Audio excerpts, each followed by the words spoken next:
আপনার হাতে থাকা মোবাইল ফোনটা হ্যাং করে, স্লো কাজ করে, কিন্তু কেন করে? আজকে আপনাদেরকে এমন একটা সেটিংস দেখাবো। এই সেটিংসটা করার পর আপনার ফোন আগের থেকে অনেক ফাস্ট কাজ করবে। এই সেটিংসটা যদি আপনি করে রাখেন, আপনার ফোন কখনোই হ্যাং করবে না। তো দেরি না করে চলেন ভিডিওটা শুরু করি। আর অবশ্যই ভিডিওটা শেয়ার করে আপনার টাইমলাইনে রেখে দিতে পারেন। Let's go.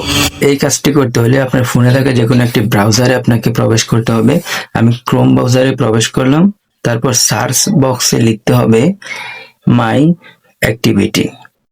মাই অ্যাক্টিভিটিতে তারপর ক্লিক করবেন। ক্লিক করার পর যে প্রথম যে ওয়েবসাইটটা আসবে মাই অ্যাক্টিভিটি, সেখানে ক্লিক করবেন। ক্লিক করার পর আমি যদি আপনাদেরকে একটু নিচে গিয়ে দেখাই, দেখেন আমি আমার এই ফোন দিয়ে যতগুলো অ্যাপস ইউজ করেছি সকল হিস্ট্রি কিন্তু এখানে রয়ে গেছে, যার কারণে আমার ফোনটা স্লো কাজ করতেছে। ঠিক আছে, এই জন্য এই হিস্ট্রিগুলো ডিলিট করতে হবে। উপরে ডিলিট লেখা দেখবেন, সেখানে ক্লিক করবেন। ক্লিক করার পর লেখা দেখবেন অলওয়েজ, সেখানে ক্লিক করবেন। তারপর নিচে লেখা আছে নেক্সট, সেখানে ক্লিক করবেন। তারপর নিচে লেখা আছে আবার দেখবেন ডিলেট, ডিলেটে ক্লিক করবেন। ক্লিক করার পর গডিটে ক্লিক করে দিবেন। আপনার হিস্ট্রি যখন সব ডিলিট হয়ে যাবে তখন আপনার ফোন অটোমেটিকলি আগের থেকে অনেক বেশি ফাস্ট কাজ করবে। ধন্যবাদ।